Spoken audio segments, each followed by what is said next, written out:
ته یو عالم راغلی و د دوی هغه دعا بعد الجنازه ما ته وی دا نبی اکرم صلی الله علیه وسلم کړی دا. ما ورته وی دلایل د شرع سودی ویچار سودی خبره خو نه چړم دعا یادوم دای کړی دا کینه دا کړی. مې چې ته ما ته دلایل د شرع وای استا جواب پکې شوی دی. دلایل د شرع سودی وی درې دي: کتاب الله، سنت رسول، اجماع. ما ته وخندل مې وابي فرس بے غیرته شانې ځکه غیرتی وابي اجماع نه مانی. هغه کتاب الله او سنت رسول بس دو مانی ته خلا خې درې دي. نو ما ورته چې کتاب الله دلیل دی وی چیاو اذا فرغت فانصب. کله چې فارغ شه د عبادت نه ځان ستړی که دعا کې مې دا ترجمه ورته وکړه. یو قول دام شته مې دا جنازه عبادت غني که نه غني؟ ویننا دلته خو عبدالله بن عباس سے بل ترجمه کړي.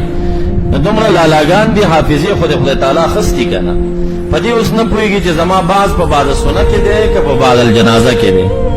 وی دلته خدای ابن عباس سے بل ترجمه مروي ده مې صدا او ما مقصد هم دا چې دا ترجمه دی راته وکي. وی چې اذا فرغت من الصلاه المكتوبه فتح في الدعاء. مې دا ترجمه صحیح ده؟ ویاو مې جنازي من فرض ده که فرض نه ده؟ یو دم کلکونه خط نبی علیہ السلام کړي کې نه ده. مې دا وای چې واضح فعل الرسول دلیل بس دنیا کې فعل الرسول نه خوا کتاب الله دلیل نه دی. دا وای قول الرسول دلیل نه دی. وای تقریر الرسول دلیل نه دی. وای فعل الرسول دلیل دی. دا وای زاغي کې خیم درته بیا خدا سے اصل جوړ کان چې د فعل الرسول نه سوا دلیل نه منم. دا ډېر د جاهلانو اعتراض دی چې وای دا کار رسول الله مبارک کړی دی کای نه دی کړی. دا اعتراض چې چا وکړو پوښتنه چې غټ جاهل دی. غټ جاهل دی له اوسه پورې پدیم نه پوهیږي چې ادله شرع سودی پدیم لا خبر نه دی. دا نه یاد اوته و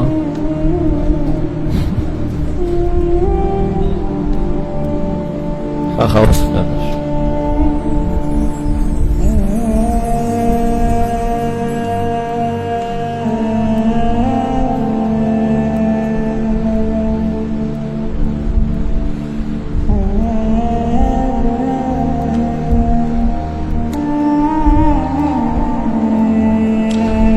صاحب وای چې دعا مستحب ده نو د جنت او د جهنم د حور او د خیرو د دومره وعیدونه په ول رالل. ګوره دا مسله یاد کوي یو کبیره ګناه ده یو انحماق د کبایر دی. یو صغیره ګناه ده یو د صغیرې سپک ګڼل دي.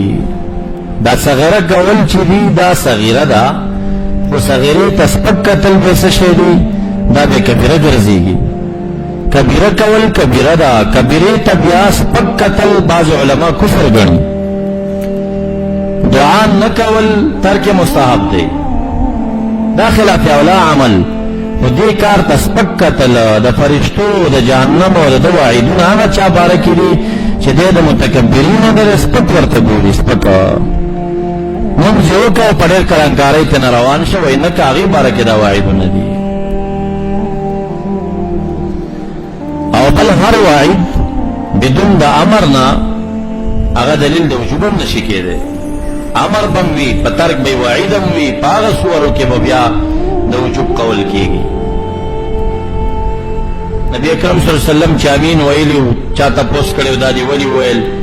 وی ما ته جبرائیل علیه السلام چې ستا نوم څوک واخلي درود په تا ونه وایي په هغه دی ادې هلاک شي. ما وی امین. څومره وعید راغی. او فقها وایي یو مجلس کې چې یو ځل نوم واخیستلی شي واجب پوره شو. هر ځل د نامې سره بیا درود لوستل د مستحباتو دی. په ترک کې څومره وعید مذکور.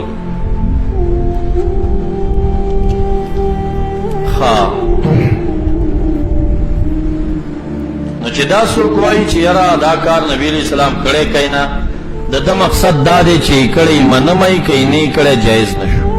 نو دا به قول داغه چای چې فعل الرسول به دلیل ګڼي او د فعل الرسول نه سوا به هیڅ دلیل نه ګڼي. او دا د چا مذهب هم نه دی، د دغه قائل په خپل هم دغه مذهب نه دی.